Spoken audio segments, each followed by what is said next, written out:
Hi guys. Shock types management and solutions की बात कर लेते हैं कि ट्रीटमेंट क्या प्रोवाइड करेंगे। तो हम सबसे पहले टाइप्स ऑफ शॉक की बात करते हैं। फर्स्ट टाइप हमारा आता है हाइपोवोलेमिक शॉक। सो हाइपोवोलेमिक शॉक में हम क्या करते हैं, कॉजेज हमारा होता है हेमरेज और डिहाइड्रेशन की वजह से। जब बॉडी डिहाइड्रेशन में चली जाती है या फिर बॉडी में कहीं भी हेमरेज की कंडीशन आती है तो हमारा हाइपोवोलेमिक शॉक एक्टिवेट हो जाता है। तो उसको हम वो बॉडी हमारी हाइपोवोलेमिक शॉक में चली जाती है। इसके कॉजेज हो गए हमारे दो। दिस इज हाइपोवोलेमिक शॉक में हेमरेज और हमारा नेक्स्ट डिहाइड्रेशन। ओके, इसके बाद हम पैथोफिजियोलॉजी की बात करते हैं। तो प्रीलोड हमारा कम हो जाता है और कॉन्ट्रैक्टिलिटी नॉर्मल और या फिर इंक्रीज हो जाती है। आफ्टर लोड हमारा SVR जो होता है, सुप्रावेंट्रिकुलर रेट जो हमारा होता है वो हमारा इंक्रीज हो जाता है। ठीक है, उसके बाद हम क्लिनिकल फीचर्स की बात करें तो पहचानेंगे कैसे, कि हमें पता कैसे चलेगा sign and symptoms. Heart rate हमारी बढ़ जाएगी और BP हमारा कम हो जाएगा। कार्डिक आउटपुट हमारा कम हो जाएगा।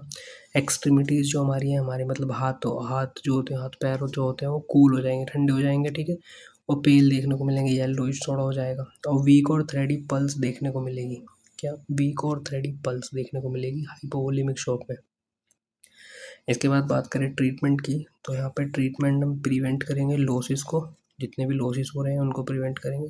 ठीक है, सिक्योर करेंगे लार्ज बोर IV एक्सिस को। ठीक है, जो कि जल्दी से फ्लूड रिसेक्सिएट कर सके। ठीक है, और फ्लूड विद क्रिस्टलॉइड्स हमें देना है। ठीक है, सेकेंड टाइप आता है हमारे पास सेप्टिक शॉक।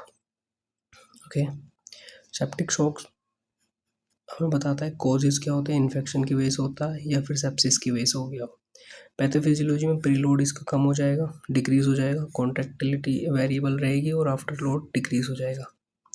क्लिनिकल फीचर में हार्ट रेट इंक्रीज और BP डिक्रीज देखने को मिलेगा। कार्डिक आउटपुट डिक्रीज देखने को मिलेगा। एक्सट्रीमिटी वार्म देखने को मिलेगी।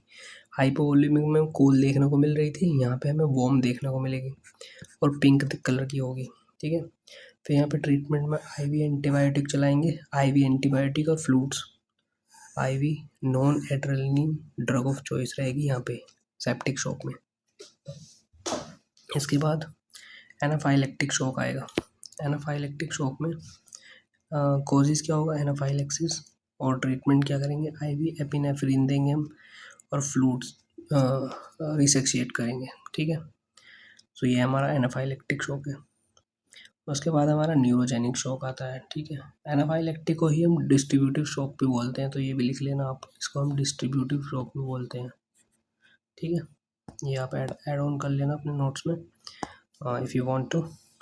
फिर आता है हमारे पास neurogenic shock. Neurogenic shock is spinal cord injury की वजह से होता है या फिर ट्रॉमेटिक ब्रेन इंजरी की वजह से हो सकता है। तो इसमें ट्रीटमेंट हम हाई फ्लो ऑक्सीजन देंगे और फ्लूइड रिसेक्शिएशन करेंगे और वैसोप्रेशर प्रोवाइड करेंगे। ठीक है, न्यूरोजेनिक शॉक हमारा स्पाइनल कॉर्ड में इंजरी की वजह से होने की या ट्रॉमेटिक ब्रेन इंजरी की वजह से हो सकता है।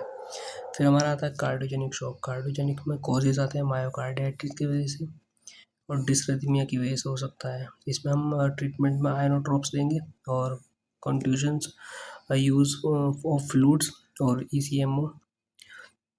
ड्रग ऑफ चॉइस हमारी नॉन एड्रेनलिन रहेगी इसमें। ओके, फिर हमारा सेकंड लास्ट आएगा and obstructive shock.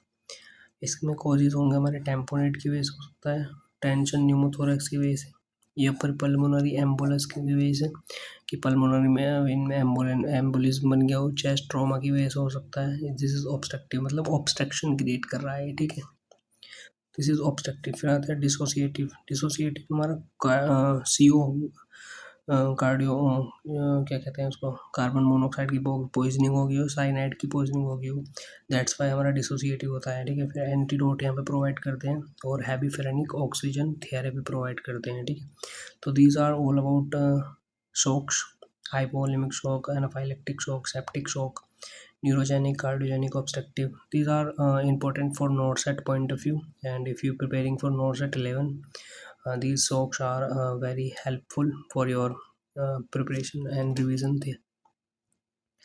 And thanks for watching this video and hope you enjoy the lecture and note down in your notes.